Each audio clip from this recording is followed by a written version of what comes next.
act of worship which is needed for saying the daily prayers. It's also needed for other rituals, such as the tawaf around the Kaaba during Hajj or Umrah, touching the writing of the Holy Quran, and a few other rituals. Wudhu is performed with water. The water must be tahir, so you can't make wudhu with najis water. The water must be ownerless and not usurped. The water must be pure, like the running tap water in our homes, and it shouldn't be mixed with any other liquids like lemon juice. So now, how to perform wudhu? There are 4 general steps: washing of the face, washing of the arms, wiping of the head, and wiping of the feet. And now, let's get to know them in detail. First of all, your intention should be to seek proximity to Allah and nothing else. Then, wash your face from the head's hairline above the forehead to the chin vertically, and horizontally as much as the expanse of your hand between the thumb and the middle finger. Note that you should do the washing from the top to the bottom of the face without the need to soak thick beard hair if you have it. Secondly, wash your right arm from the elbow to the fingertips using the left hand. The direction of washing should be from the elbow down to the fingertips. Repeat this step for the left arm, this time using your right hand. Third, wipe with your right hand while it is still wet the front of your hair, preferably with the palm of your hand, starting from the top of the head to the hairline, excluding the forehead. Note that the wiping area should be completely dry before this step. You can wipe the hair with no need to wipe the scalp. Fourth, while both hands are still wet from the previous steps, wipe your right foot with your right hand from the toes to the ankle. Repeat this and wipe your left foot with your left hand. Note that the wiping parts should be dry, and you are not allowed to use new tap water for these steps. That's it. The wudhu is done, and now you are in a state of tahara. There are a few general instructions which you have to observe performing your wudhu. All the parts of your body which are engaged in wudhu, including your face, hands, arms, top of the head and feet, should be tahir before making wudhu, or at least they should become tahir while you're washing them. Wudhu must be sequential. That is, the washing of the face should come before that of the arms, your right arm before the left one, and wiping the head before wiping the feet. The wudhu acts should be carried out uninterrupted and without any delay. You should continue the process while the previous washed or wiped parts are still wet. Otherwise, if the delay causes the parts to become dry, the wudhu is void. This is exceptional if they become dry as a result of strong wind or hot weather, while you're continuing in your normal pace. You must do the acts of wudhu by yourself as long as you are able to do so. And if you are disabled or unable to do this, someone else can help you. For example, by lifting your hand and washing your face with it. There must not be any barrier masking your body skin from the wudhu water, such as paint, glue or nail polish. Using water shouldn't be detrimental to one's health. In such a case, you should perform tayammum instead of wudhu. Finally, a question. What invalidates the wudhu? There are 7 things which invalidate it: urination, passing stool, breaking wind, sleep, anything that makes you unconscious, such as falling unconscious, or drunkenness. Medium and minor istihada for ladies, and finally, janaba.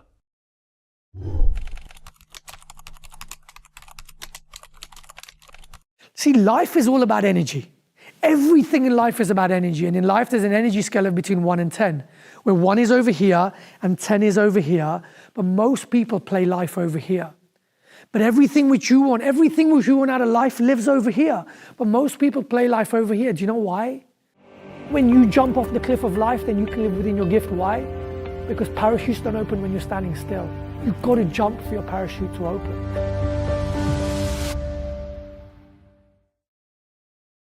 It's comfortable because it's safe.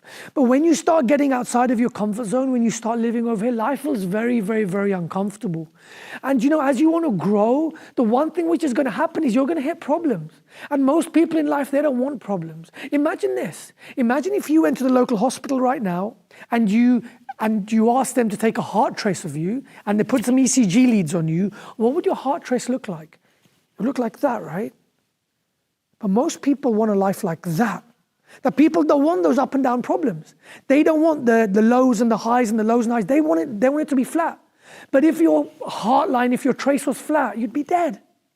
So I want to tell you one thing, that life's going to have ups and downs and ups and downs and ups and downs. But I've coached from startups to billionaires. And the one thing I can promise to you is even the billionaires have low points. But you know what the key in life is? The key is how you stay in the lowest points for the least amount of time possible. That 2 minutes of negativity causes 4 hours of immunosuppression. That if you're negative for 2 minutes, your body's beaten down for 4 hours. You can literally kill yourself by being negative. And so many of us, we've got thoughts which are holding us back. There's negativity which is there from when we were a kid, and it's not even our fault. That let me tell you one thing, the first thing you need to do is understand that life's this journey.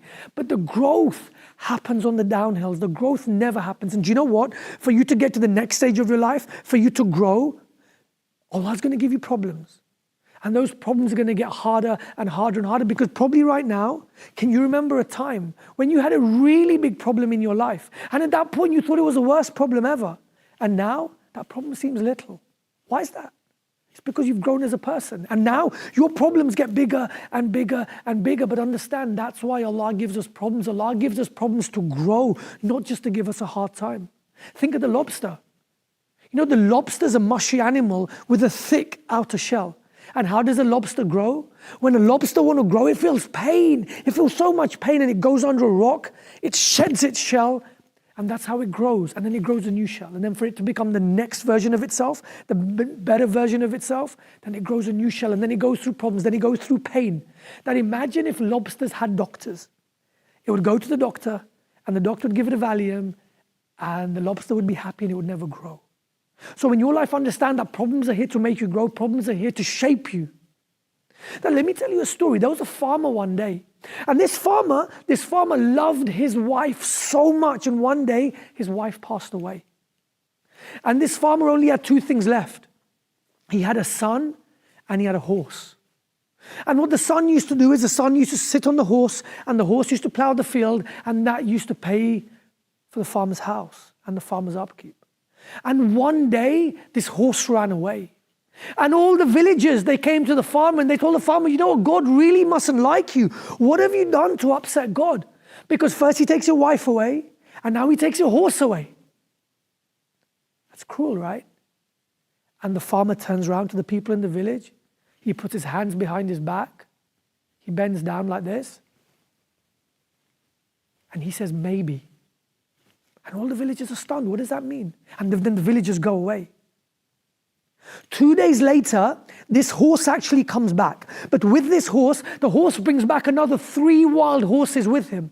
And all the villagers come back and they go to the farmer. God must love you so much. What have you done to please him so much? First, he takes the horse away, but now he doesn't bring you back your horse, but he brings you back another 3 horses as well. You're the richest man in the village. God must love you so much. What have you done? And the farmer turns around to the people. He puts his hands behind his back. He bends down. And he says, maybe. And all the villagers are stunned, and then they go away. 3 days later, the son is on one of these wild horses, and he's taming the horse. And all of a sudden, the horse pushes the son against the wall. The son hits his back against the wall. He breaks his legs, and now he's in a wheelchair. And all the villagers run back to the farm, and they say, oh my God, God really mustn't like you. God really, your son was the only guy who could help you build your fortune, and now, God's taken your son away. What have you done? Why doesn't God love you? And the farmer turns around to the people. He puts his hands behind his back. He bends down. And what does he say? Yeah. He says, maybe. And all the villagers go away.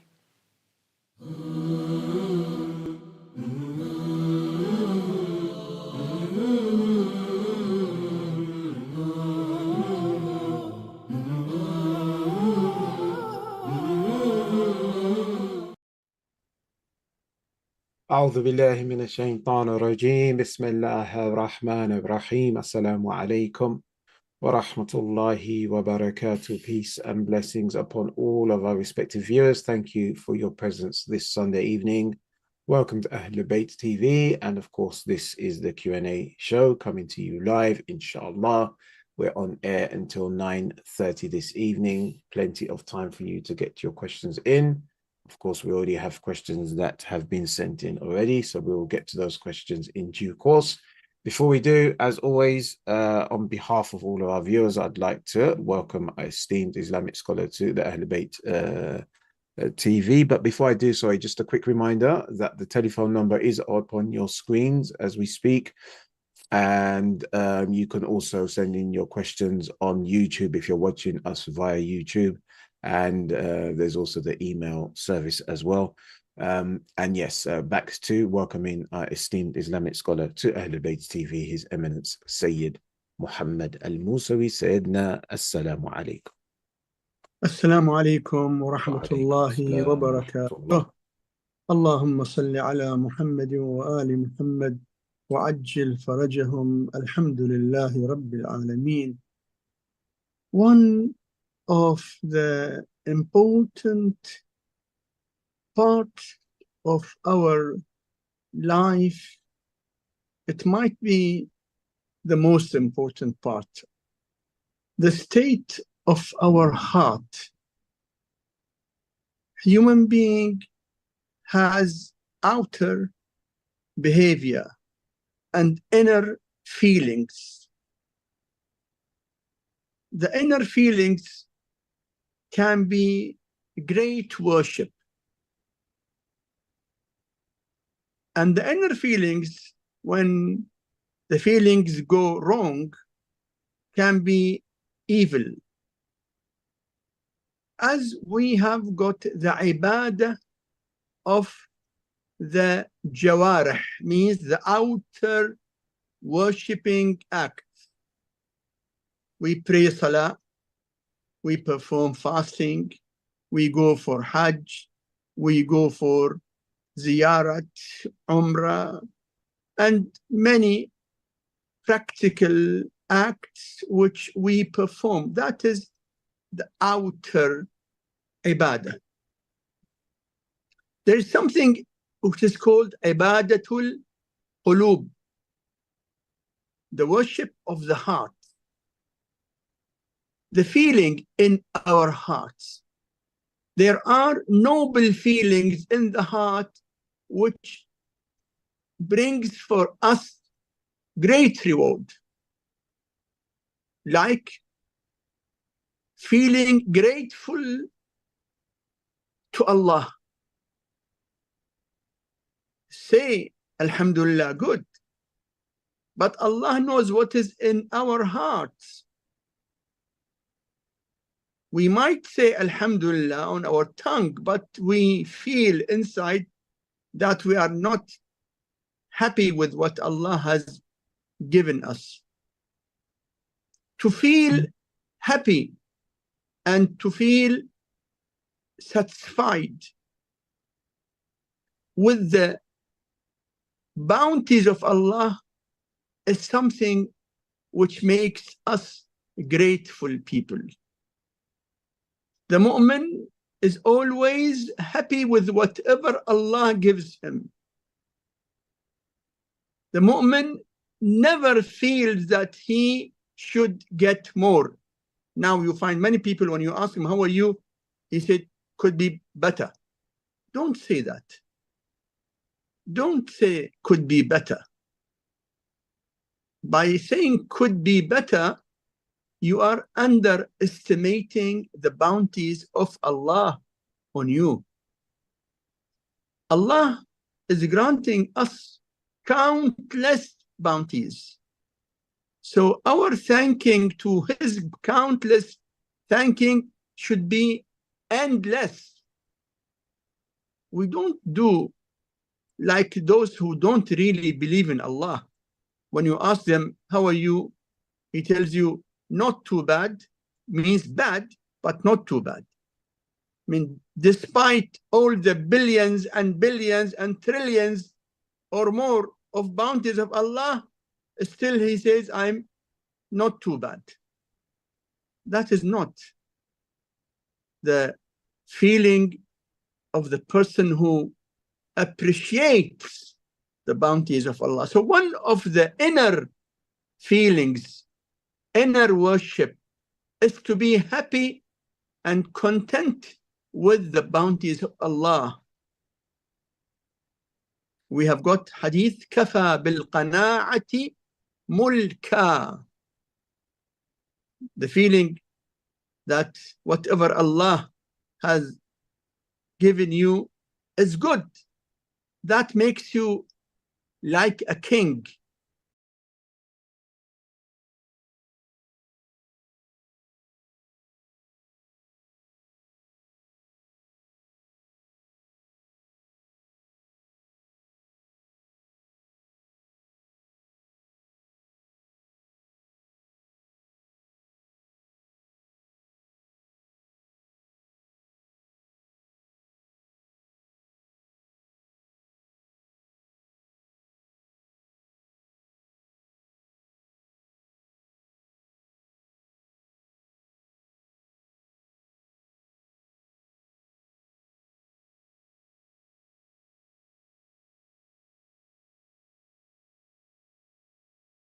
Some of the doubts are sinful.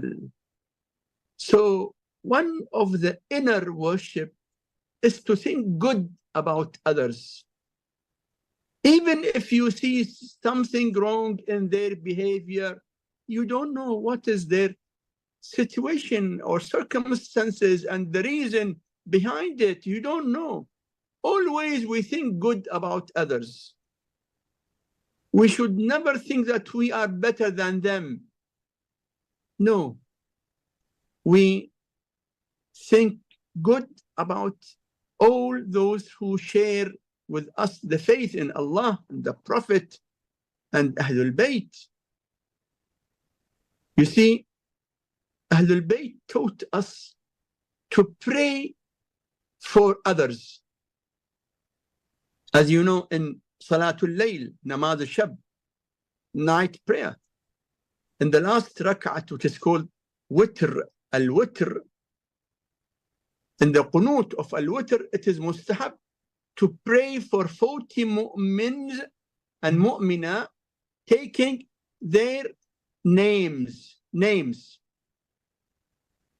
by name, taking the names of the mu'mineen.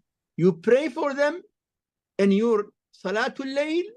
That makes our hearts love others and pray for their goodness.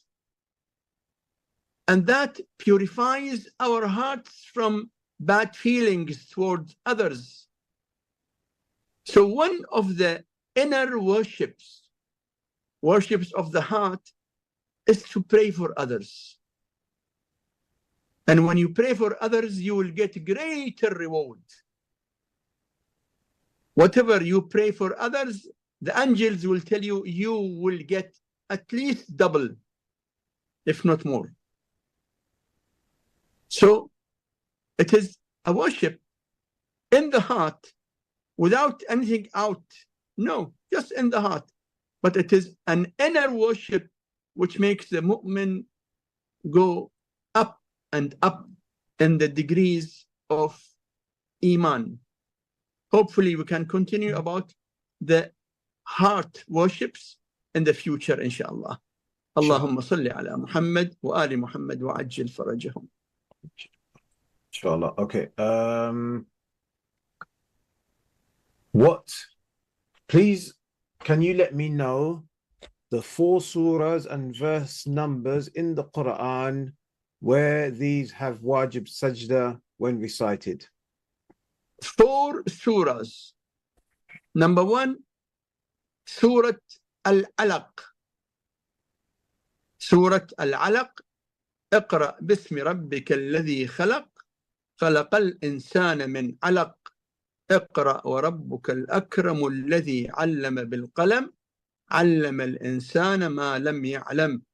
The last verse of this surah is a verse of wajib sajda.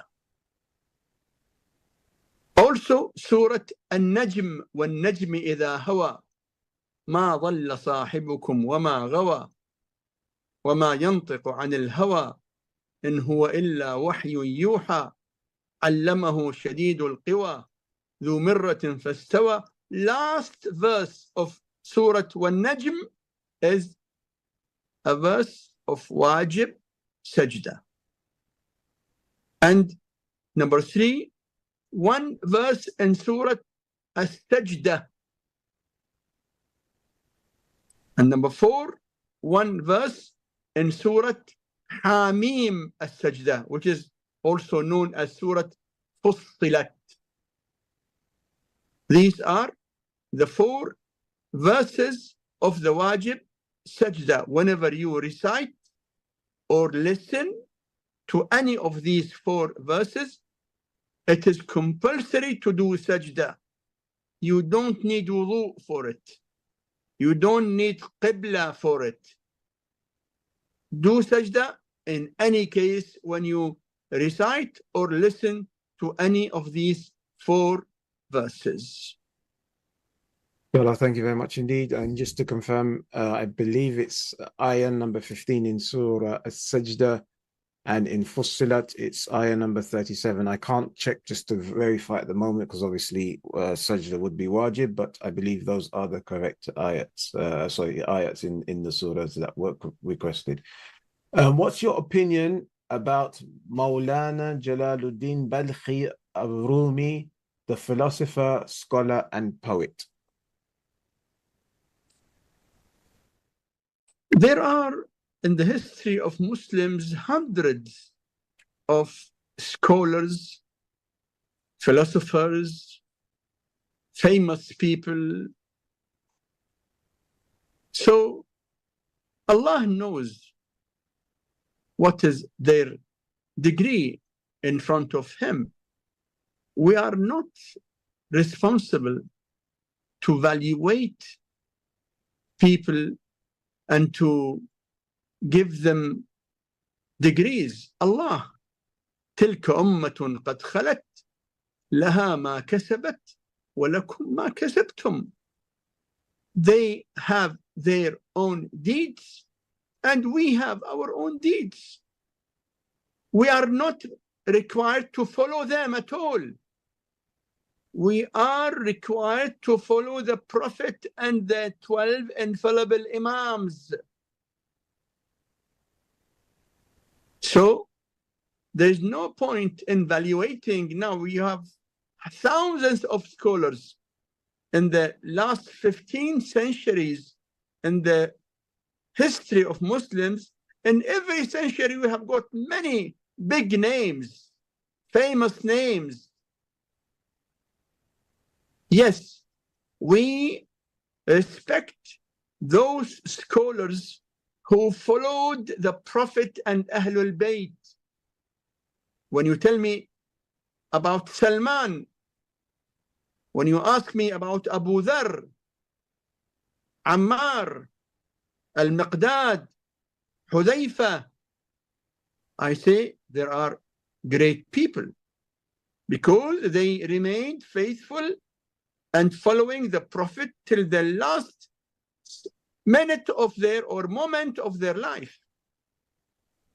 When you ask me about scholars like Al-Shaykh Al-Tusi, Al-Shaykh Al-Mufid, Al-Allama Al-Hilli, I say yes, they are great scholars. But when you ask me about philosopher, It depends.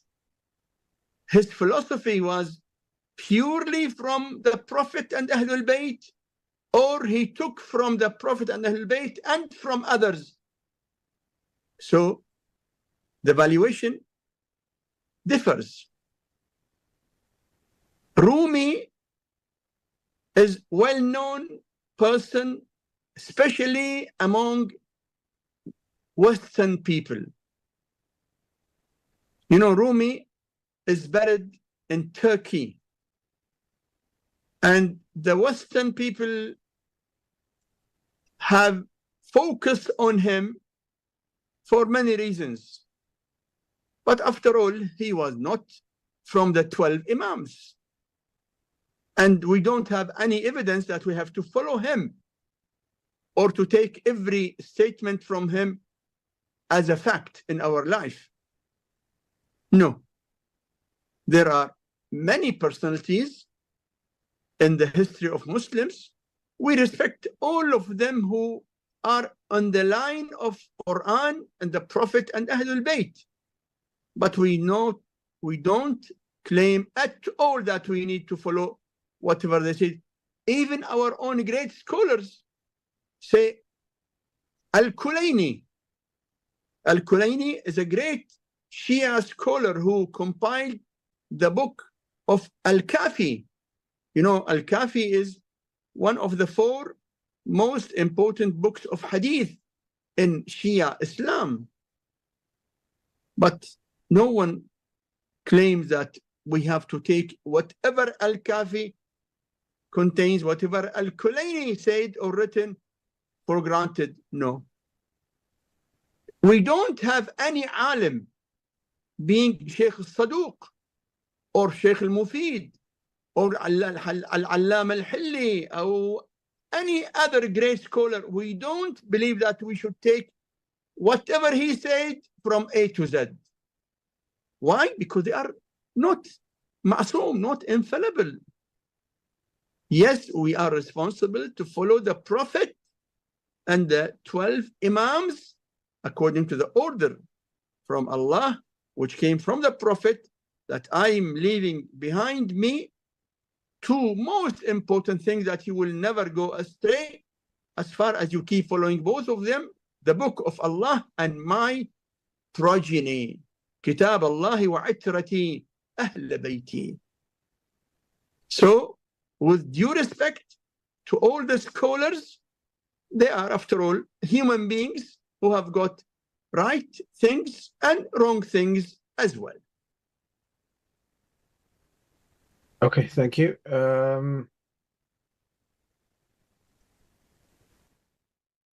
Dua for exams, as my exams are in 3 days.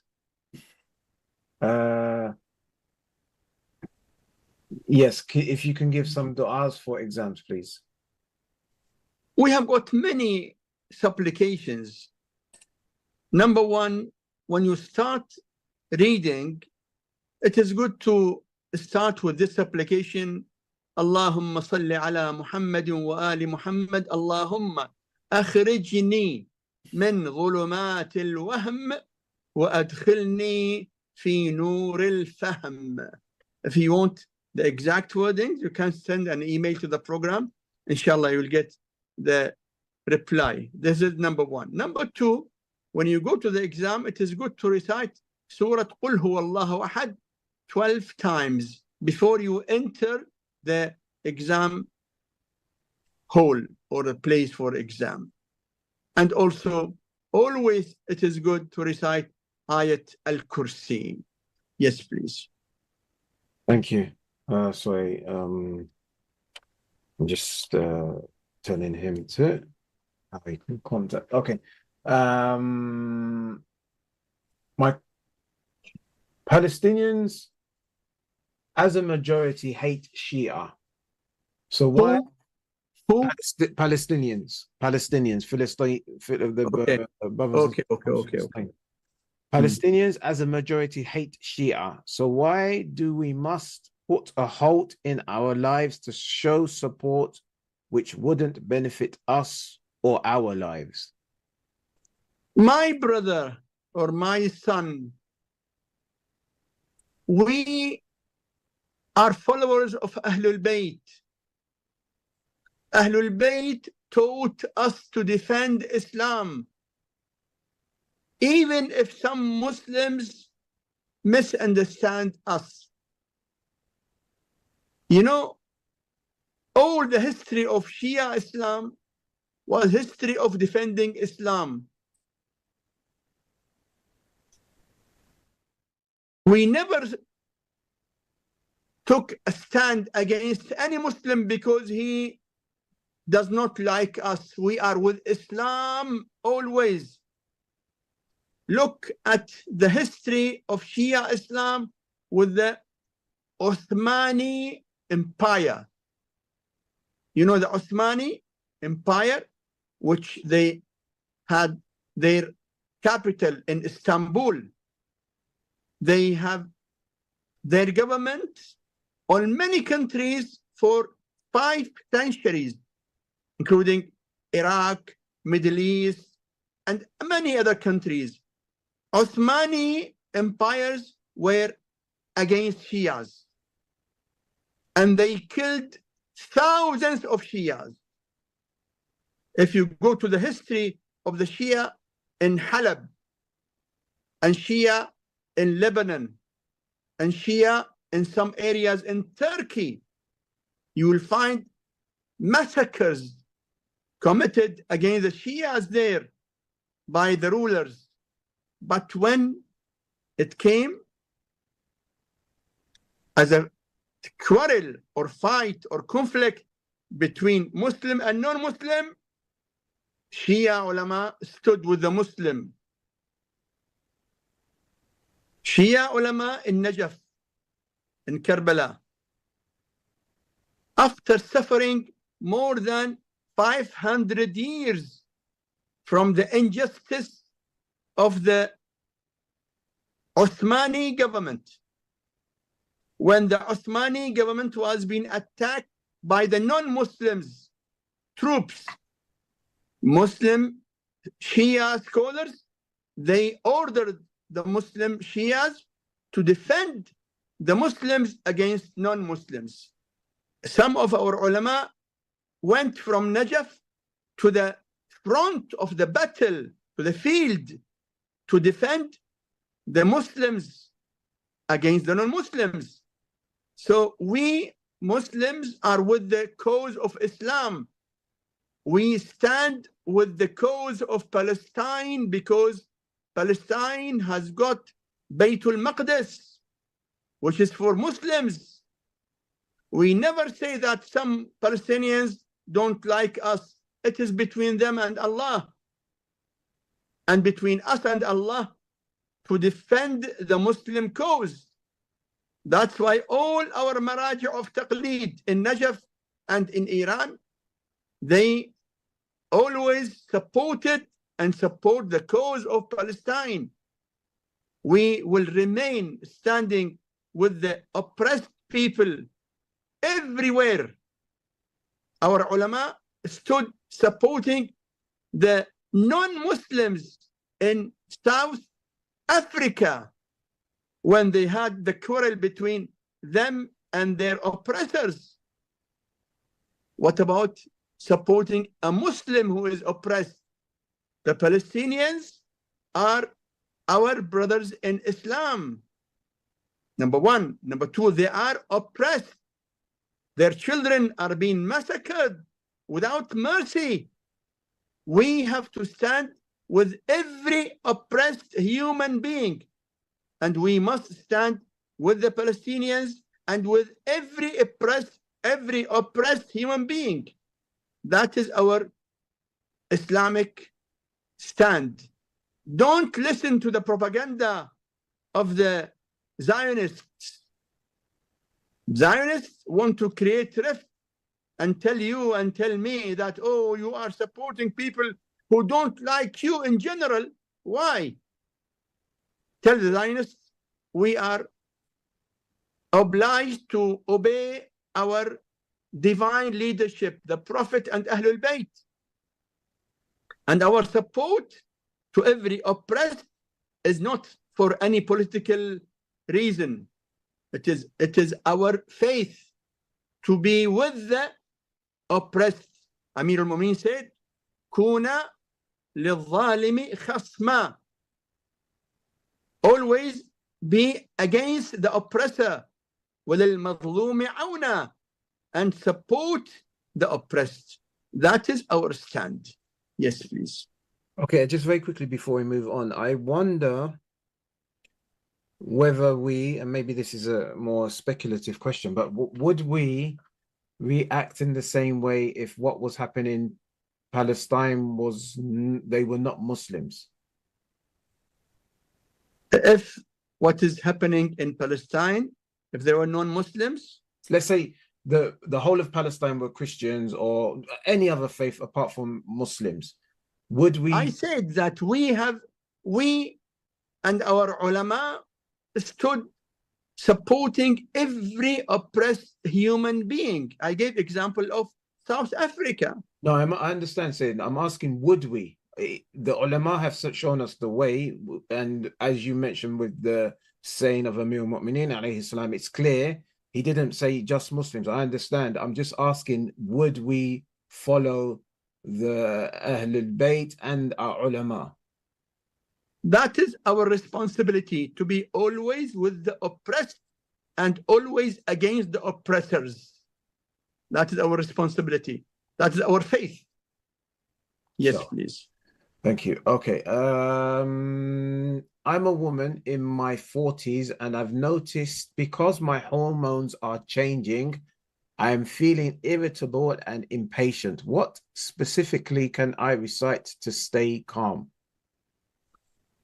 We have got many recitations to be calm. Number one, to repeat, Ya Arhamar Rahimin. Ya Arhamar Rahimin. Minimum 7 times. Minimum 7 times, and no maximum.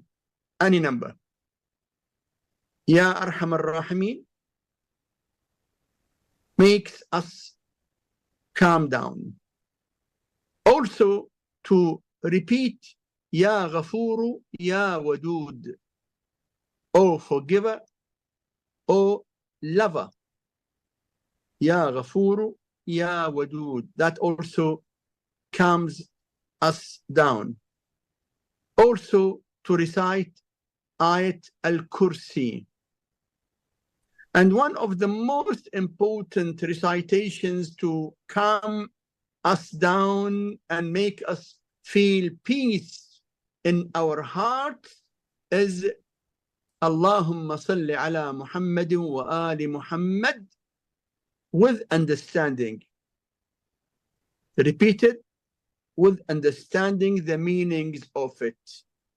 That makes you calm down and also makes your heart enlightened with the light of remembering the most beloved servants of Allah, Muhammad and his holy progeny, Ahlulbayt. Okay, thank you. I have purchased a house which has many DVD and cassette songs. Can I give to charity or should I throw in the bin? Any material which is used only in sinful act is not permissible to be given to others, because others, when they use it, there is no way but only to commit the sin.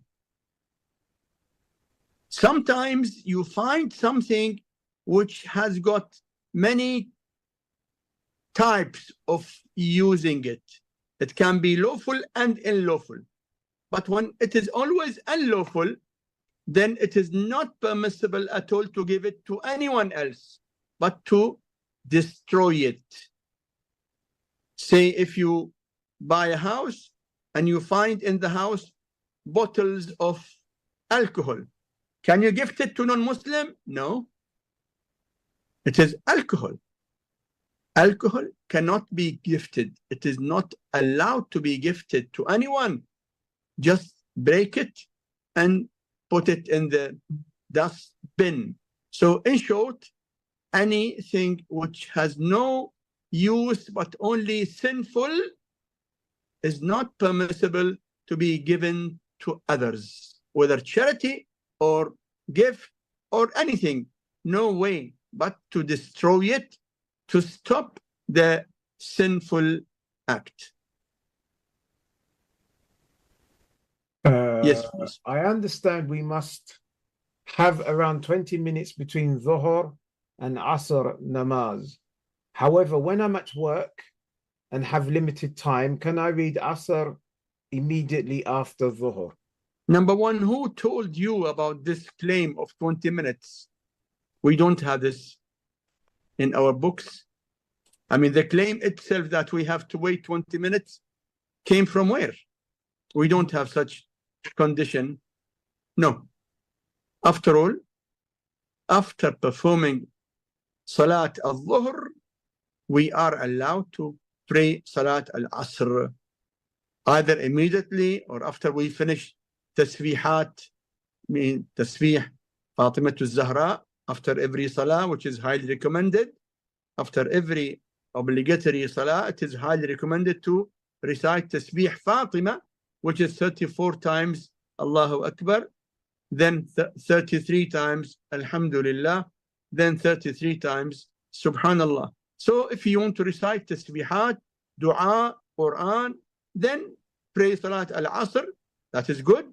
If you want to pray Salat al-Asr immediately after Dhuhr, that also is permissible. Yes, please. Does Umrah erase sins? Allah in Quran says, إِنَّ الْحَسَنَاتِ يُذْهِبْنَ السَّيِّئَاتِ. Good deeds erase bad deeds. In the hadith, we have that the 5 daily prayers remove the sins of the day. Any good deed, being Umrah, or Ziyarat, or Sadaqah, or reciting Quran, or doing good to your parents or relatives, or helping any needy, any good deed has got the ability of erasing bad deeds.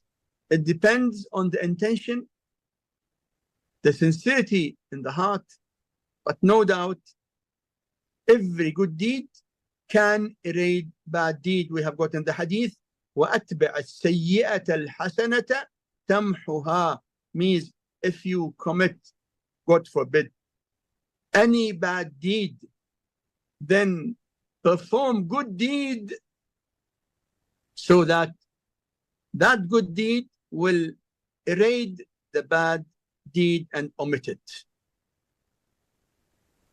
Okay, thank you. We are victims of black magic. We are victims of black magic and evil eyes. What should we do? Who said you are victim of black magic and bad eye? Number one, can you prove it?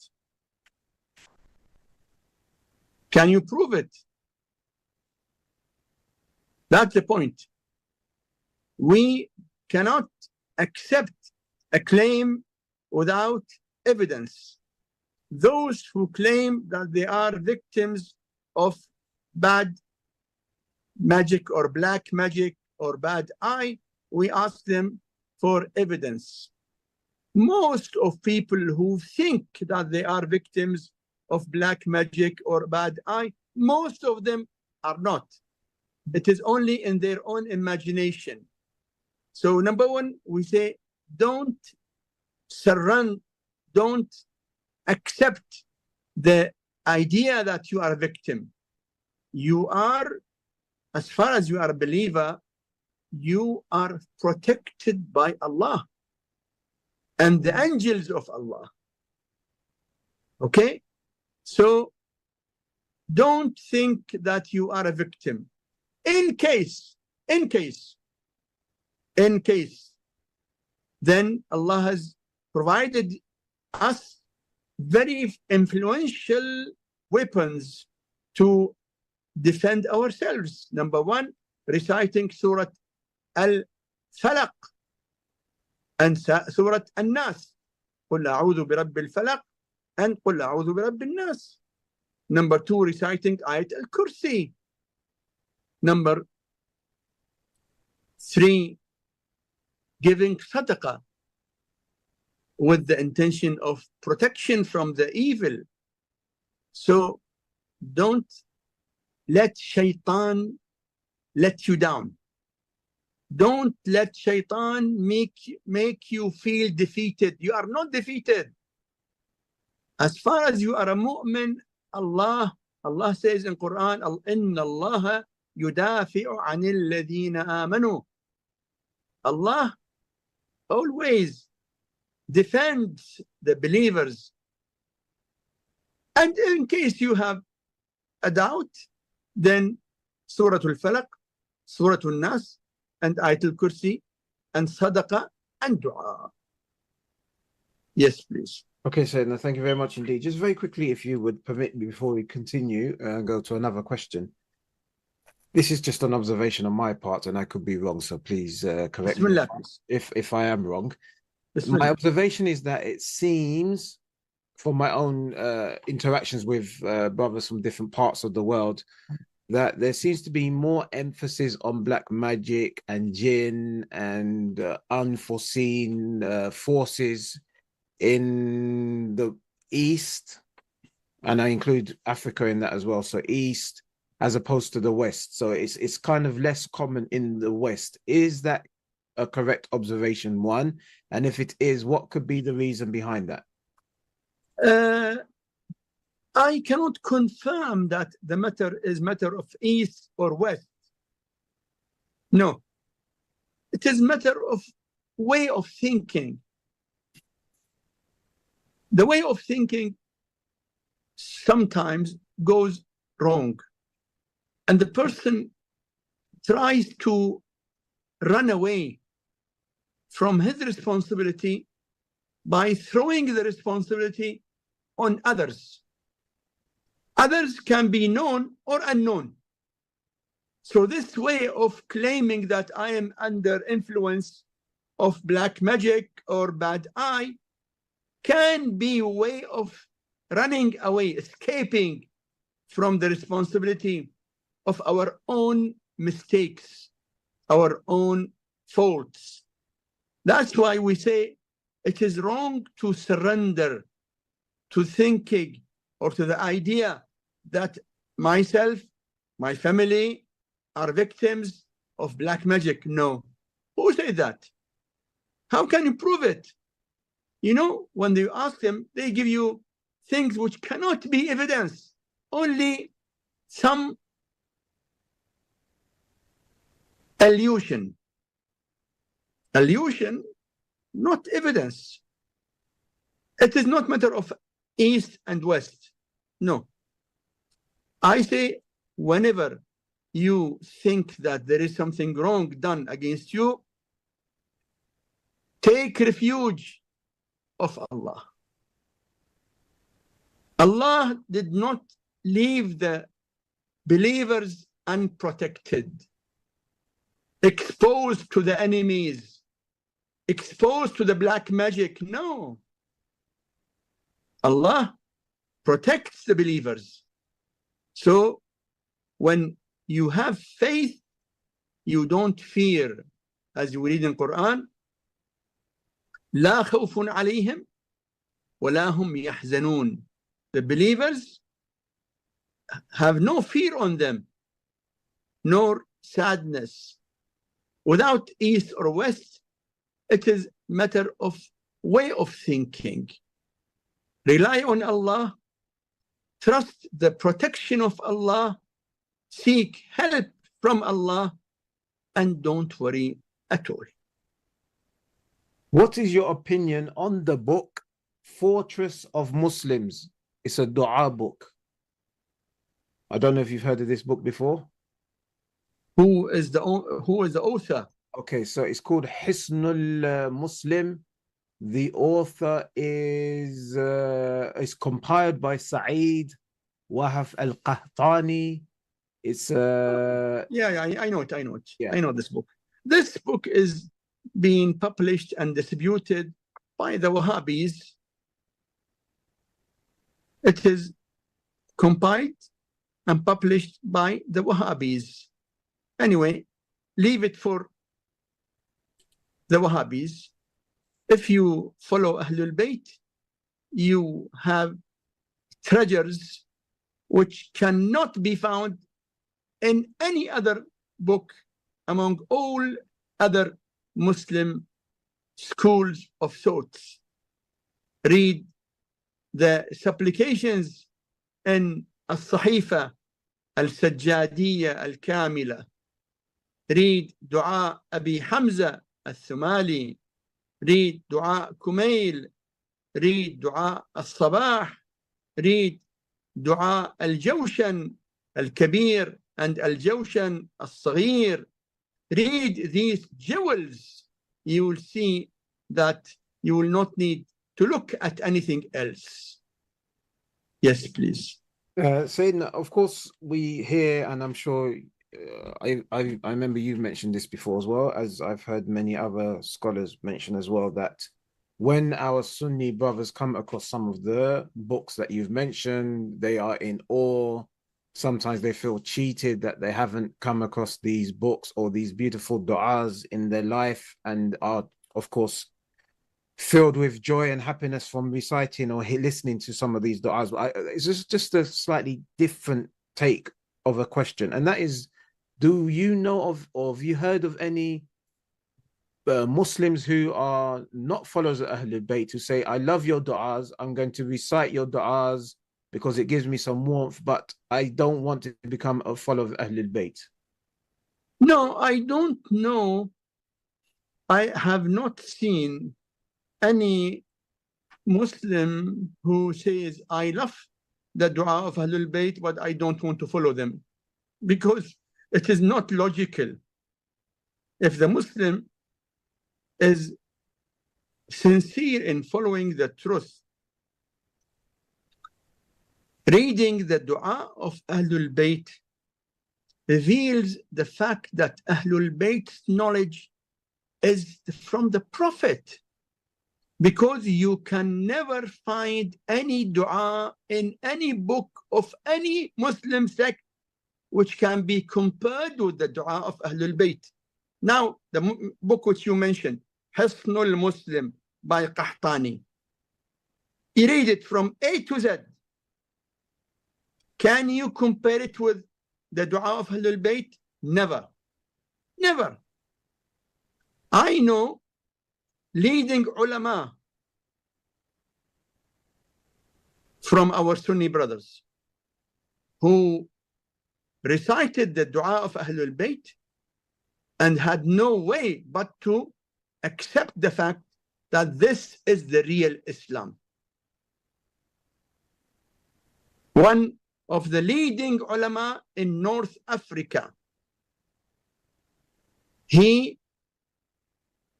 openly said that one book made me follow Ahlul Bayt.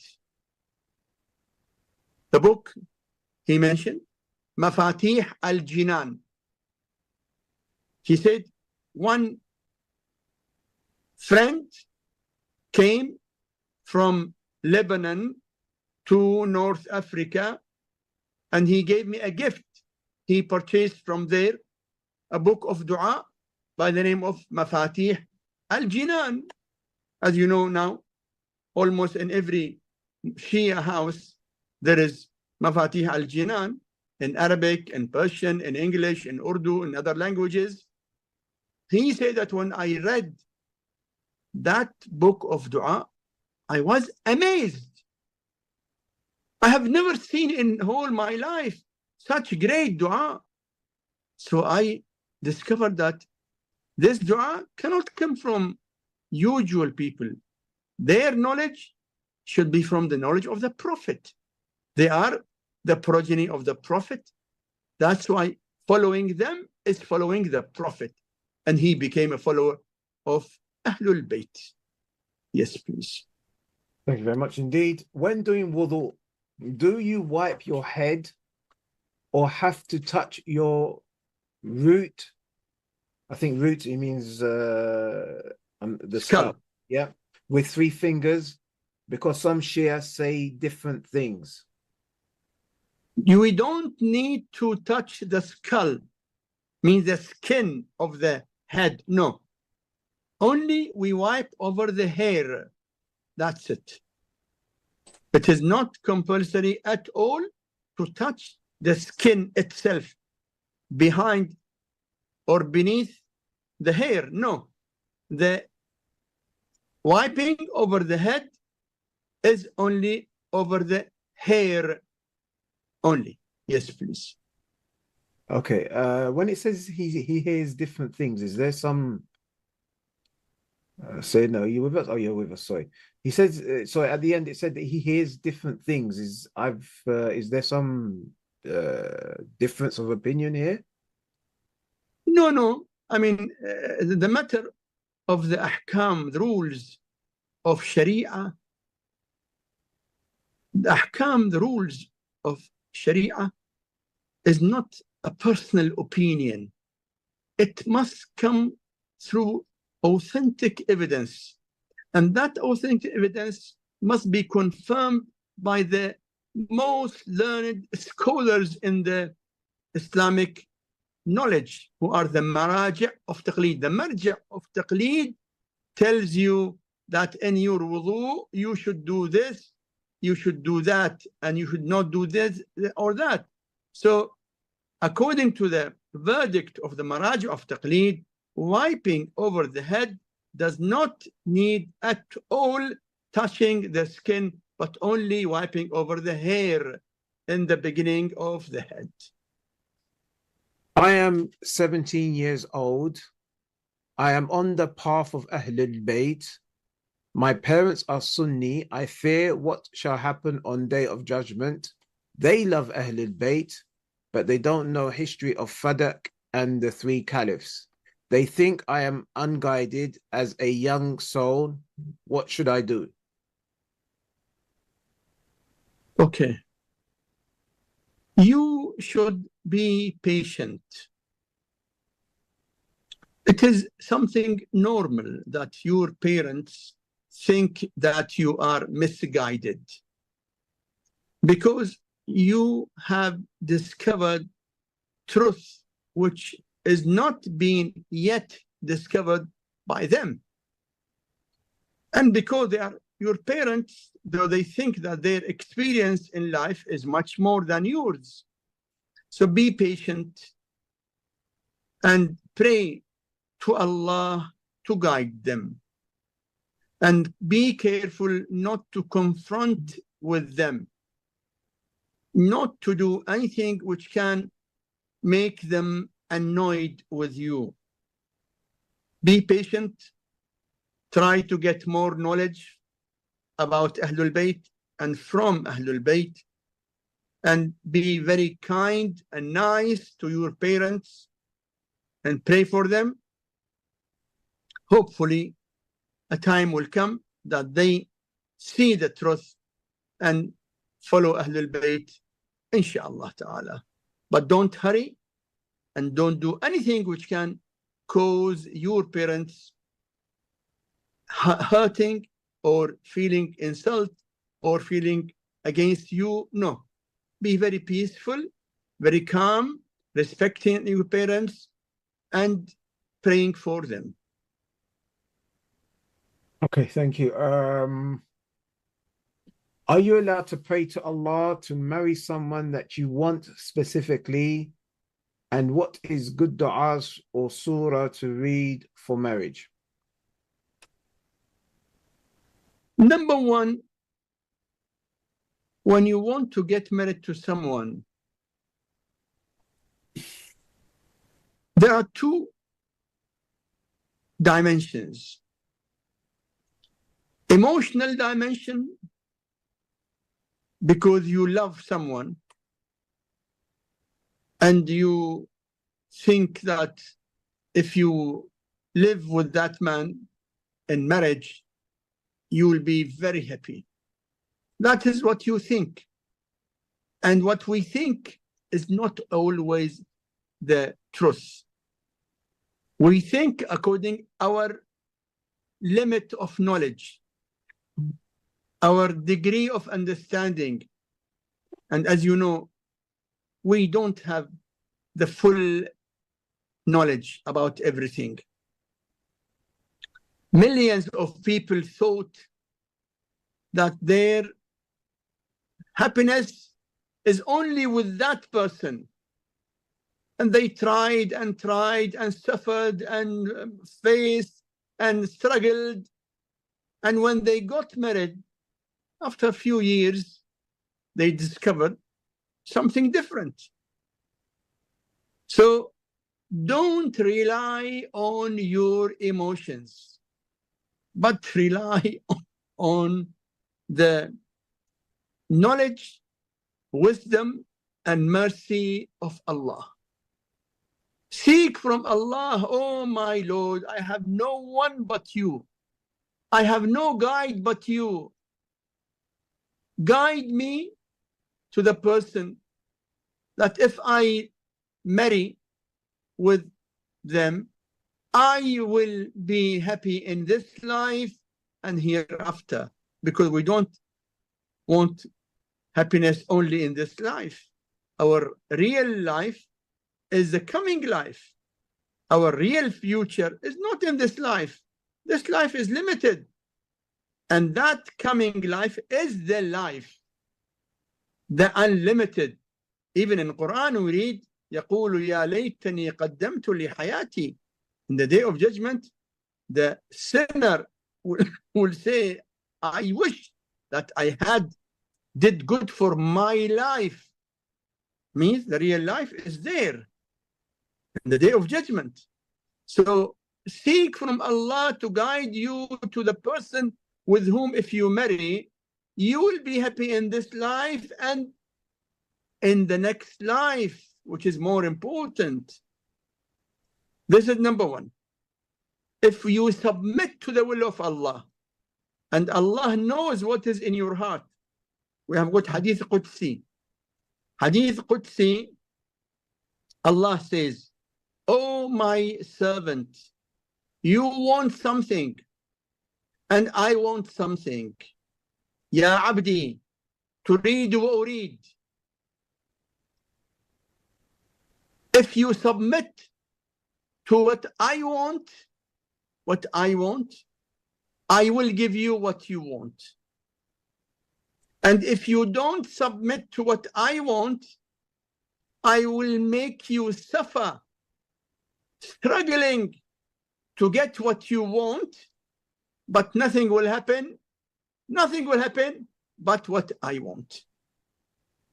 So rely on Allah. Submit to the will of Allah. And seek from Allah to give you whatever He knows good for you, not what you think good for you. Two things. What we think good for us does not mean it is really good for us. But what Allah knows good for us is the definite fact and truth that it is good for us. We seek what Allah knows the best for us. Dua, yes, we have got in Quran, Rabbi la tadharni fardan wa anta khayrul wathin.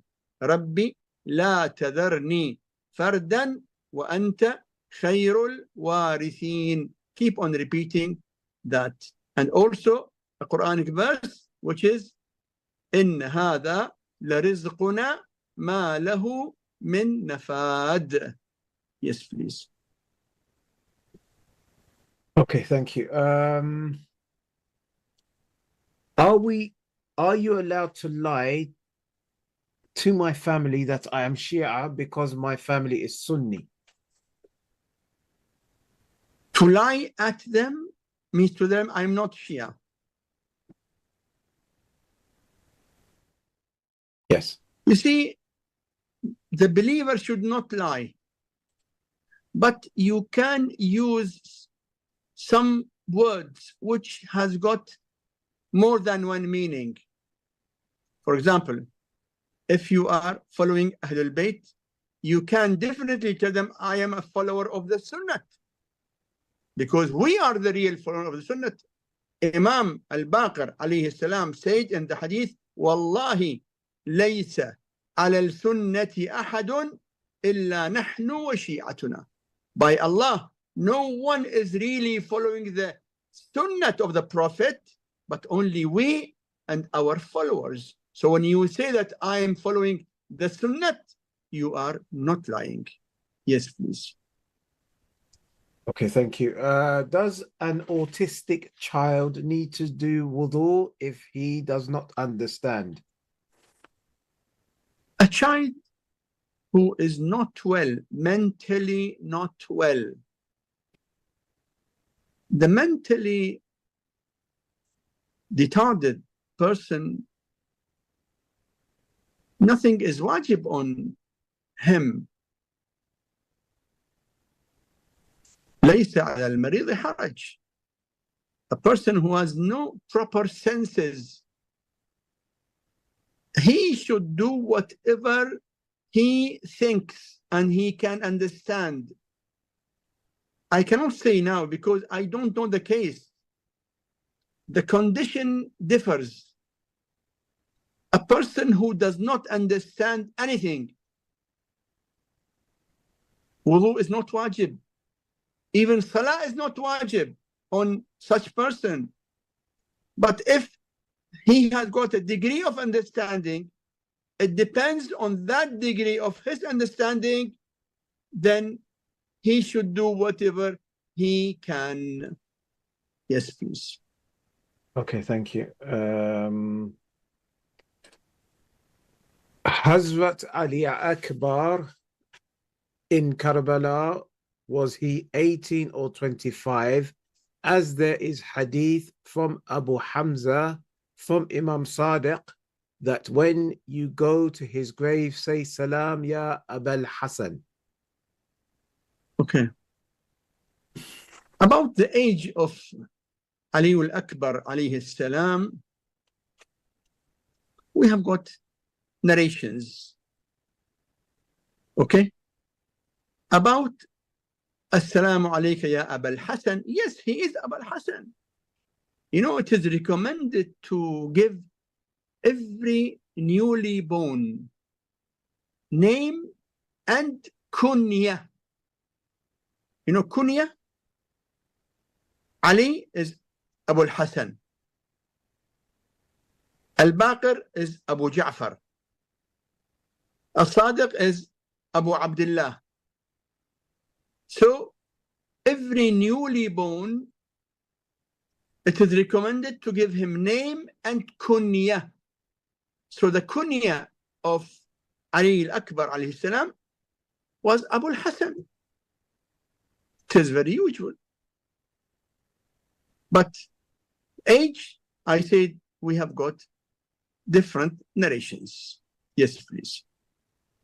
Okay, thank you. When asking question for istikhara, are you allowed to ask Allah for the future in the question, or are you allowed to just ask if it is good? Istikhara is seeking advice regarding an action you want to take. Istikhara is not for trying to understand the future, what will happen. That is not istikhara. That is called, in the language of some people, fal. Istikhara is different from fal. Fal, F-A-A-L. No. No one should claim that I want to see istikhara to know what will be the future. No. The istikhara is to seek guidance whether to take an action or not to take an action? Is it good for me or for my family or not? Don't try to discover or claim to discover the future through istikhara. No. Istikhara only, consultation regarding an action which you want to take, whether to take it or to leave it. Yes, please. Okay, thank you. How do we guide Jews and Christians to the path of Ahlulbayt? How to guide the Jews and the Christians to the path of Ahlulbayt? Simply by explaining to non-Muslims what Ahlulbayt said and what was the life of Ahlulbayt. That will definitely attract those human beings who are sincere in searching for the truth. If people know what Ahlul Bayt said, millions of people would have followed them. Imam alayhi salam said, if people just listen to what we say, they would have followed us. So make non-Muslims read, listen to what Ahlul Bayt said in different matters. That should be enough to attract them to the truth of Ahlul Bayt alayhim assalam. I divorced my wife through WhatsApp by sending a written paper. Now I asked her to do divorce in masjid. She does not come. She says divorce has been done. Is it done? Please repeat the question. The line is not clear. He divorced his wife. I divorced my wife WhatsApp. through WhatsApp by sending a written paper. Now I asked her to do divorce in masjid. She does not come. She says divorce has been done. Is it done? No. Divorce through message is invalid. Divorce through message is invalid. Divorce must be verbal. And not only verbal, it has got conditions that the man should not be angry and no pressure on him. And he should verbally say that my wife is divorced in front of two pious witnesses. Without two pious witnesses, the divorce is invalid. Wife should not be passing her menstrual cycle days. So all these conditions must be fulfilled. If one condition is not fulfilled, then the divorce is invalid. So number one, there's no question of divorcing your wife through written message. And number two, you need a verbal announcement in front of two pious witnesses. Yes, please. Now she says divorce done. It is not in her hands. Divorce is of course, divorce is the most disliked act in Islam. It is not haram, but it is not advisable at all. We say that don't go for divorce. Always try to find out way for reconciliation, to come and go back to your wife and patch up and live together. But in case you find no way at all, but only separation and divorce, then divorce is in your hand. You can just ask her, when is her menstrual days? Avoid those days, and you recite the divorce in front of two pious witnesses, and that's it. Divorce will be valid. Yes, please. Okay, thank you. I was going to ask something with regards to. Oh yes. Sorry, just very quickly before we carry on, I wanted to ask. Just generally, obviously, I know there's lots of intricate details, but generally, what are the differences between divorce for the followers of Ahlulbayt and those who are not followers of Ahlulbayt? Difference? In terms of the conditions. Lot of difference. The divorce among the followers of Ahlulbayt is the divorce of the time of the Prophet, while among followers of other schools, it's completely different.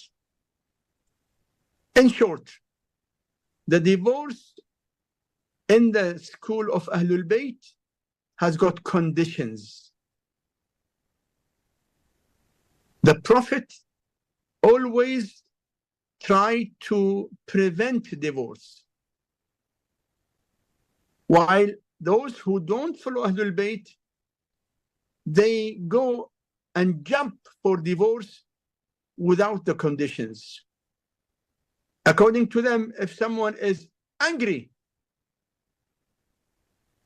and he said, my wife is talaq, divorced, she becomes divorced, which is invalid in Ahlul Bayt school of thought.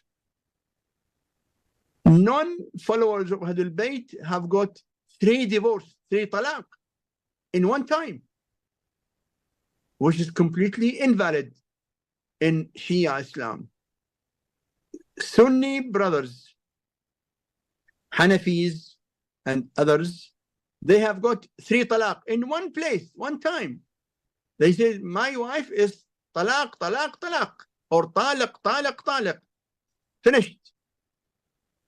When 3 talaq, he cannot return to her unless and until she goes and marries someone else. And then after that marriage, he gets talaq and waits for iddah, then he can remarry her. While in Shia Islam, we don't have 3 talaqs at one time at all.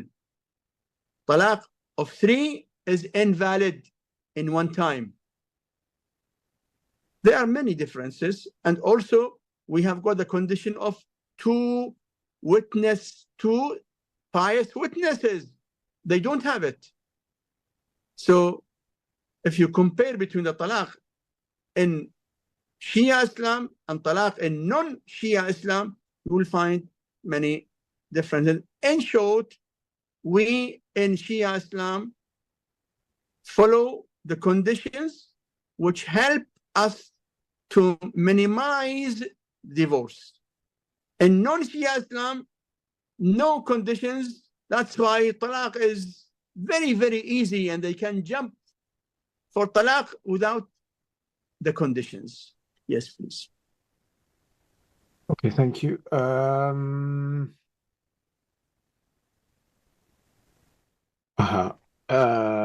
am from Pakistan, and I am a follower of the Ahlul Bayt, and I work in a government department.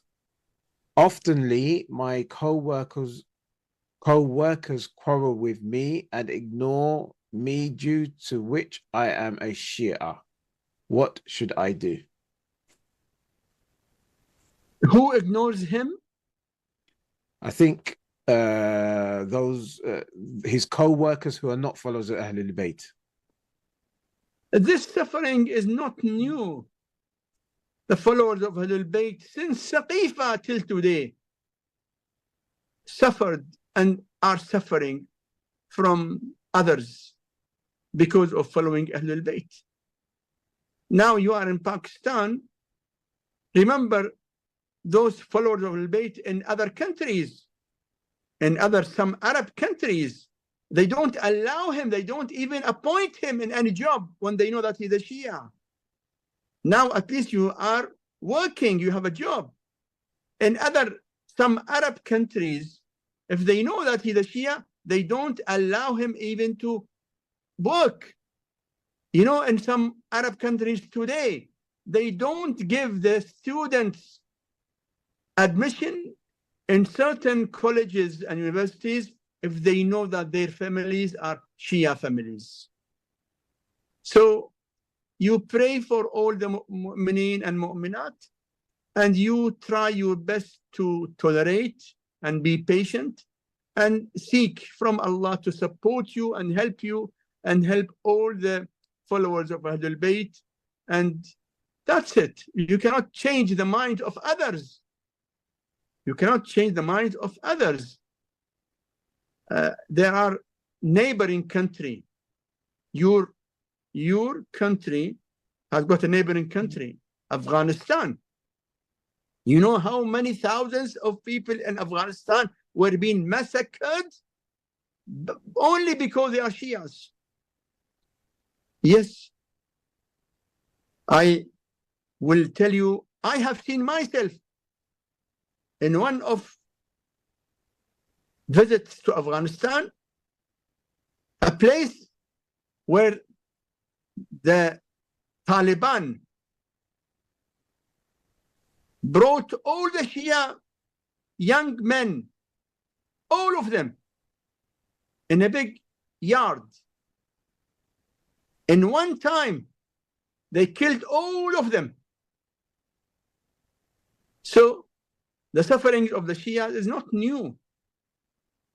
Allah will give the reward to the Shias in this life and hereafter, mainly hereafter. So be patient and do whatever you can. Allah will support you, inshallah, and protect you and all the followers of Ahlul Bayt alayhim as-salam.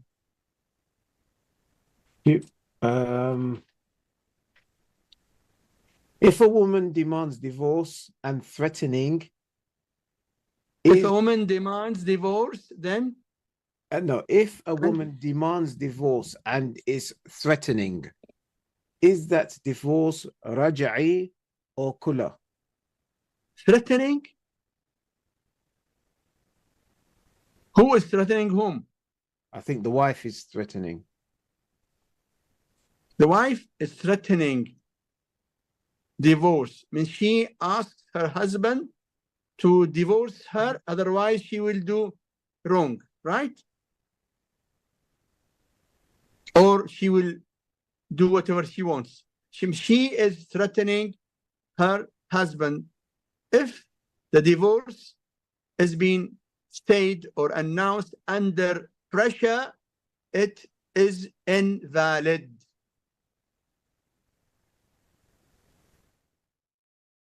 Okay? Yes, please. Sorry. And for witnesses, does it have to be 2 men or 1 woman? No, two pious men. Shahidani adilan, 2 pious men. Okay. When you are divorced, does it have to be anybody, or it's must to be only man? In our community, so many things they do in wrong. I think it's talking about who can actually carry out the divorce. I think that's what the question is asking. No divorce. No divorce is valid if it is only you and her. No divorce. Because divorce has got a condition of 2 pious witnesses. 2 pious witnesses who should be 2. Pious means a man who is practicing Islamic rules generally in his life.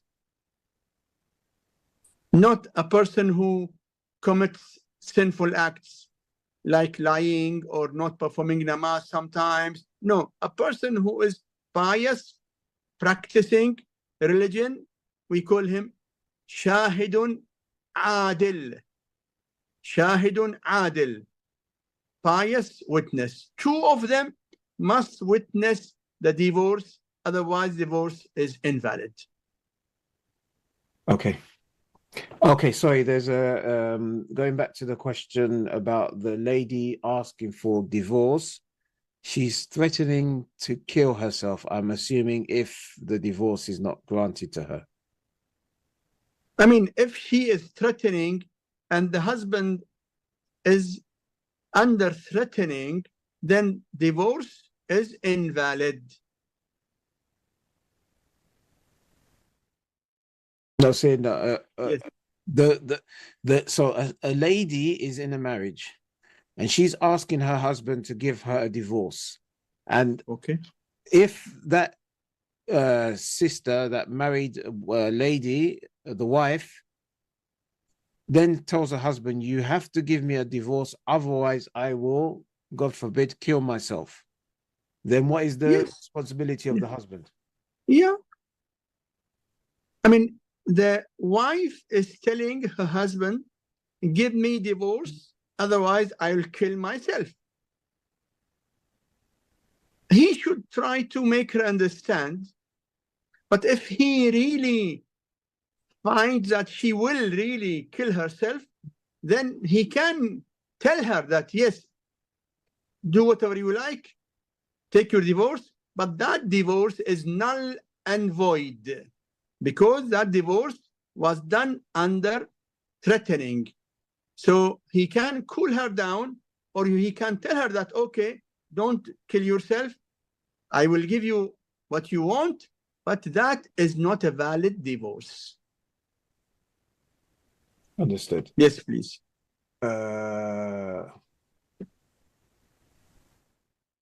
Does the woman have any rights to demand for house and money? Does the woman have any right to demand her mahr? No. Does the woman, the wife, have any rights? I'm assuming this is if the divorce is going to take place. Does the woman have any rights to demand for house and money? Okay. Woman after divorce has got right of all her expenses, accommodation, livelihood, all her expenses for all the period of iddah, which is 3 months. But after iddah is over, no, she is not his wife, and her expenses will not be his responsibility if she insisted on divorce. Okay, thank you. I am new Shia. Which books should I read? And please tell me which alamas to follow. You are a new Shia. Alhamdulillah. Thank Allah who guided you to the Islam of the Prophet. Because in the time of the Prophet, there were no sects, no Hanafi, no Shafi'i, no Maliki, no Hanbali, no Sufi, no Salafi, no Wahhabi. All sincere followers of the Prophet were following the Prophet. And the Prophet said that the sincere followers who follow him follow Ali, alayhi salam. That's why he told everyone, Ya Ali, anta, or in front of everyone, anta wa shi'atuka al-faizun. Oh Ali, you and your followers are the winners. So when you have discovered the truth and followed the way of the Prophet and Ahlulbayt, you should thank Allah for this great bounty. Okay. You need to read more to know more facts about the real Islam. There are many books written by ex-Sunni scholars who discovered the truth and wrote books why they became Shia Muslims. There is a website called aqaed.com, AQAED.com. Again, I repeat, AQAED.com. In this website, you will find hundreds of books and articles written by Sunni scholars who became Shias, explaining the fact and the reasons why they left the school of thought of their families and they followed Ahlulbayt. About whom to follow, you should do taqleed of the marja of taqleed, who is the more knowledgeable among the scholars, according to the Hawza in Najaf and Yes, please. Okay, sorry, apologies.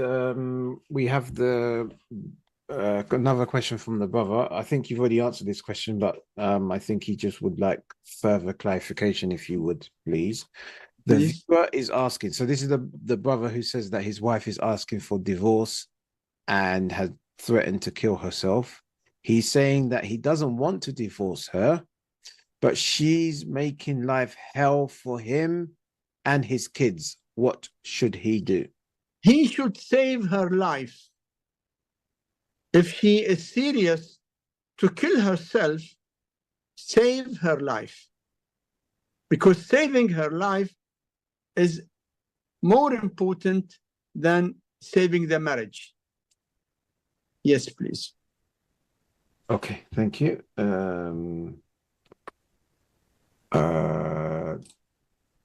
I've been working for several years and I'm unsure how much I've saved annually or how to calculate my khums since I haven't paid it before. What steps should I take to determine my khums amount and identify my khums due date?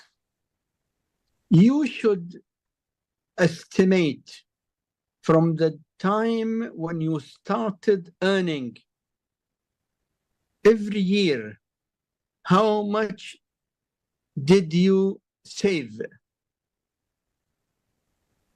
And calculate what you saved and take out of that 20% as khums. This is the easy way. At least find out how much now you have in hand or in bank or in kind or cash. How much now do you own? Whatever you have now, take 20% as khums. Okay, that is immediate. About the previous years of earning, you can estimate and calculate and pay the khums of it, minusing what you paid now. If you paid now an amount of khums, if the total of your earnings in the past was more, then minus what you paid now. Yes, please. Is it acceptable to return or refuse a gift? Is it acceptable to return or refuse a gift? In general, accepting the gift is very good act in Islam. The Prophet of Islam, peace and blessing be upon him and his holy progeny, accepted gifts from people. And we have got hadith, low. A person was in his time by the name of Kira. If Kira gives me a Kira as a gift, which is bone, I mean, so simple matter. He said, I would have accepted it. So accept the gift. Don't reject gift, because rejecting gift hurts the feeling of the person who is gifting you. And Islam does not allow us to hurt the feelings of others. It is not wajib on us to accept any gift, but we have to avoid hurting the feelings of others. Don't insult others. The person gifting you a gift, don't insult him. Don't do something which makes him feel insulted, degraded. So I don't advise you to reject a gift. As far as a gift is permissible, I mean, if someone gives you a gift like a bottle of alcohol, that must be rejected. Or gives you, say, chess, which is haram, according to the majority of the maraja. You don't accept it. But if he gives you pen or perfume or anything which is accepted and permissible, don't reject gifts and avoid hurting the feeling of any believer. Are fathers allowed to take their sons hunting? How far it is allowed to go? Are fathers allowed to take their sons hunting? It depends on the hunting. Sometimes hunting is permissible, and sometimes it is not permissible. The permissible hunting is for those who go and hunt and eat or feed. Either they eat or they feed. But when hunting is just killing animals or birds and not eating and not feeding, just killing, that is not permissible.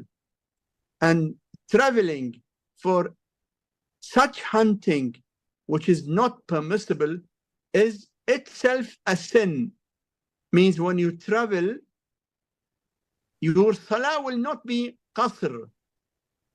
In every usual travel, permissible travel, the traveler's salah becomes qasr. The dhuhr becomes 2 rak'ats, asr, isha. That is in any permissible travel. But when the travel is sinful, we call it safar al-ma'siyah, means sinful travel. Sinful travel has no qasr. So hunting for eating or feeding is permissible. Hunting for just killing the animals and birds, not eating, not feeding, that is sinful, and the travel is not allowed, and the salah is not qasr, and the father is not allowed to take with him his son for a sinful travel. If the travel was permissible, yes. If the travel is sinful, then no. Is a man permitted to take a life insurance policy on his wife?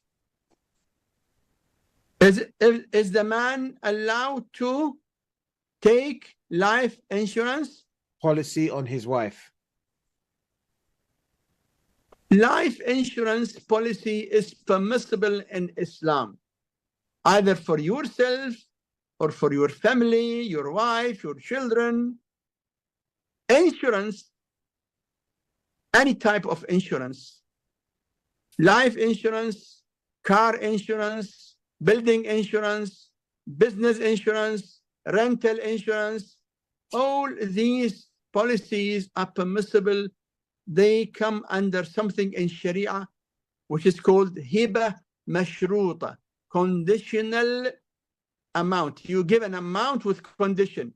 You pay the premium to the insurance company with the condition that if anything happens to you or to your family or to your house or your business or your car or whatsoever, the company should pay so and so. That is permissible. Yes, please. I want to learn more about the great leader Ibrahim Malik al-Ashtar. Ibrahim, son of Malik al-Ashtar, was a great leader, no doubt. You want more details? Send an email. Inshallah, you will get some details by email. Inshallah. Some links. Inshallah. Okay. Does Iblis have a spouse? What is the method of reproduction of Iblis and the jinn from his tribe? In Quran, we read أفتتخذونه وذريته أولياء من دوني وهم لكم عدو. Means Iblis has got offspring, because Allah said وذريته. Allah subhanahu wa ta'ala in Quran says أفتتخذونه وذريته أولياء من دوني بئس للظالمين بدلا. Means shaitan, Iblis, has got offspring, no doubt. Now, the way of the reproduction, Allah knows. We have got in the books different narrations. You know, Iblis is from jinn. And jinn have got male and female. That's why jinn have got their own offsprings. Shaitan is from jinn. This much you can say. Yes, please. Okay. We have the slight, sorry, a bit more clarification. So, our brother and the wife who was threatening herself. About the wife, yeah. The divorce has been given, and the woman who wanted to commit suicide got her divorce. Now she is demanding money and a share of the house and a share of the business from him. Does she have this right? No. In Islam, you see, if she is a Muslim, every Muslim is bound to follow the Islamic Sharia rules, which came in Quran and from the Prophet and Ahlulbayt. She cannot say that I follow the law of the land, because law of the land is made by people, while the Islamic rules came from Allah, and we believe in Allah and we submit to the orders of Allah. In Islam, we don't have any permission or any obligation on the husband to give his half of house or business to his wife, nor she is obliged to give her own house or property or business or money to her husband after divorce. Neither she has got right on him, nor he has got any right on her. Yes, please. Can I pray Salatul Jum'ah by following the program on the internet?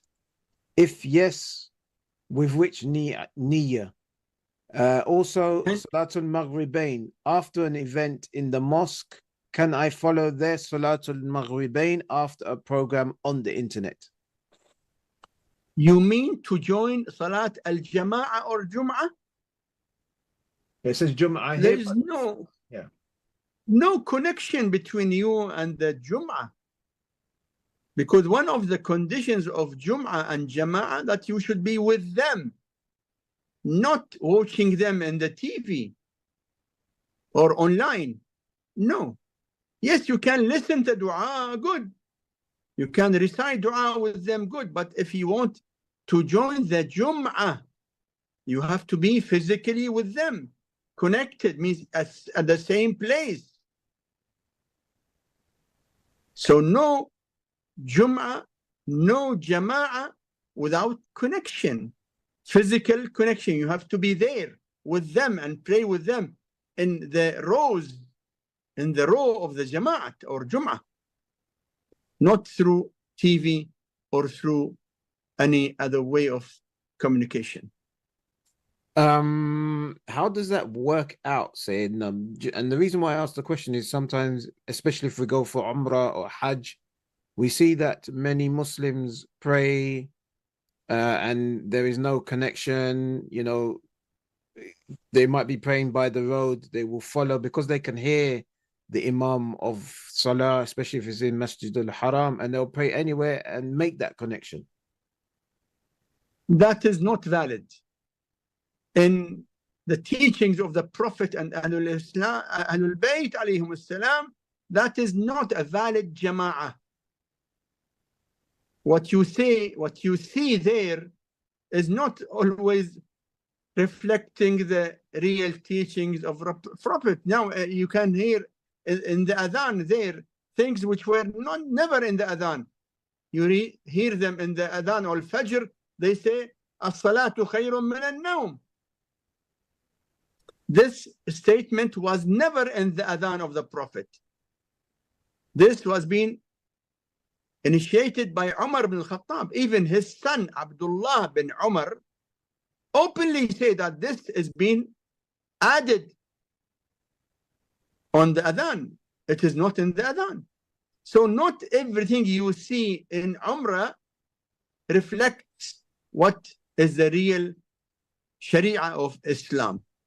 In Islam, if you want to join Jum'ah or Jama'ah, you have to be with them, physically with them, present with them, not through screen or whatever. No, that is not real connection. Okay, thank you. You've already answered this question, but there's been a follow-up to that by the viewer who's asking about joining a Jama'ah in Salatul Jama'ah from the TV. They're saying, but I am in Europe. In other words, let's say the program is happening here in London and they live, I don't know, in Sweden. So can't they then join under such circumstances? No, you cannot join. You are in Europe or wherever you are. You cannot join Jum'ah or Jama'ah if you are not with them, whether you are in Europe or not Europe. So no question of joining if you are not with them. You should be with the Jama'ah, same place, same location, and in the saf, in the row, in one of the rows, not away from the row. If I've saved money to pay towards a house deposit, which was delayed past my set date for khums, should I say... Line is not... Can you hear me now? Please repeat the question. Sure. If I've saved money to pay towards a house deposit, which was delayed past my set date for khums, should I save money for khums, or can I continue to save it towards my deposit? If you save money for any reason, whether for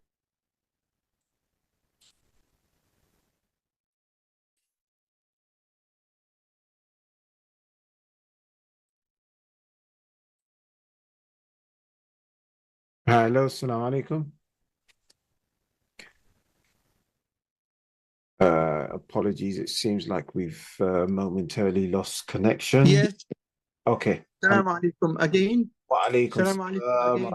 salam.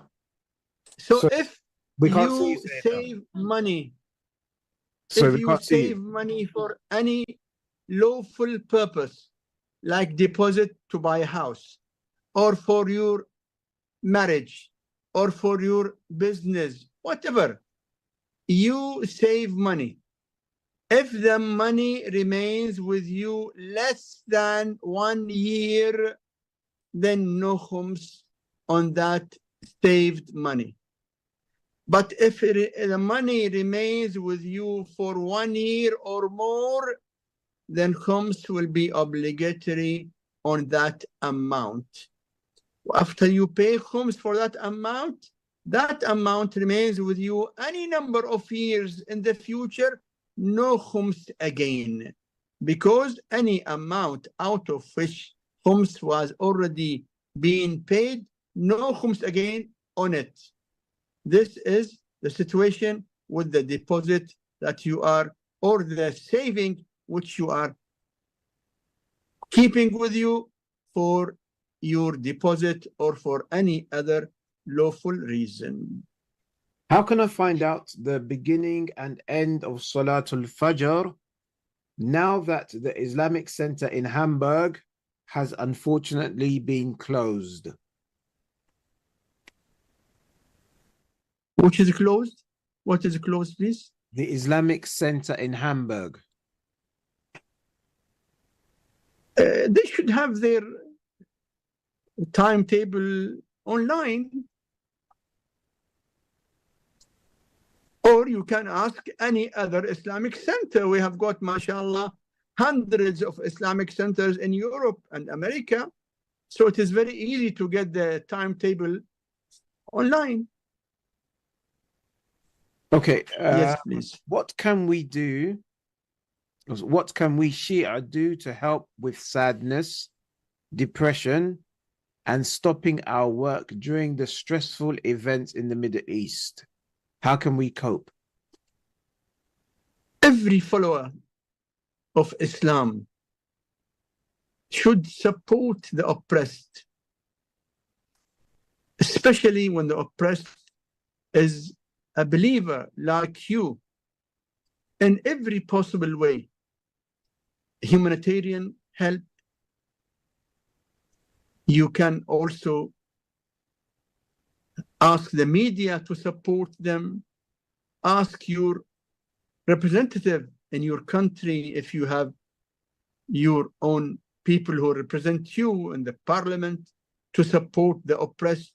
So we are responsible to do whatever we can do to support the oppressed, to support the victims, to support the people who are being massacred for no reason. It is our responsibility to support as much as we can.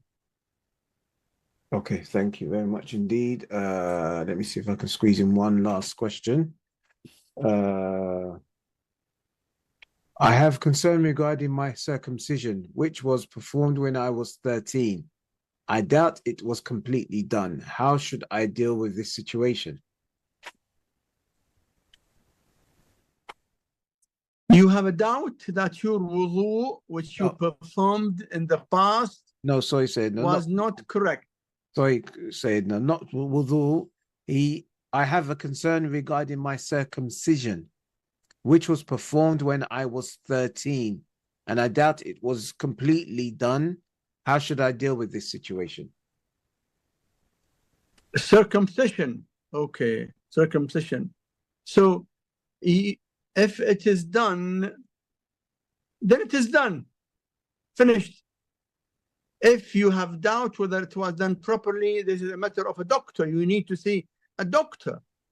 If the circumcision was not done completely or not done in a proper way. But whatever way it was done, you yourself see that that part was already removed, then that is enough in Islam as circumcision. Yes, please. Okay, thank you. I think I should end it there just to give you a couple of minutes to round up. Sure.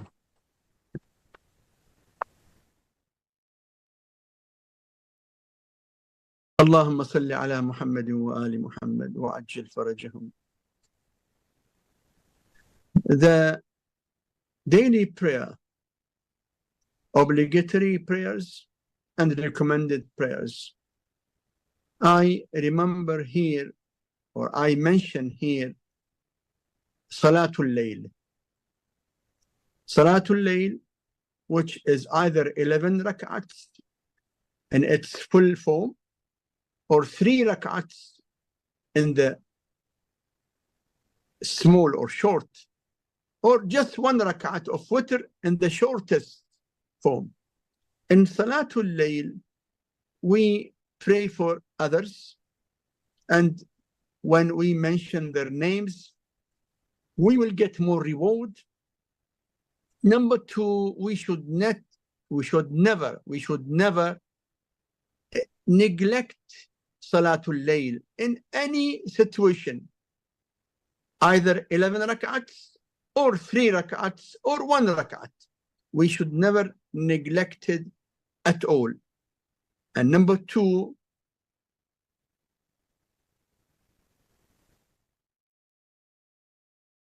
Okay, we've just got Said back. We have actually come to the end of the show, but inshallah we can get some final remarks from Said. Said, now can you hear me? Okay, my sincere apologies for the technical issues this evening, but alhamdulillah, we managed to get to the end of the show. Inshallah, we'll see you all again soon. Until the next time. Assalamu alaikum wa rahmatullahi wa barakatuh.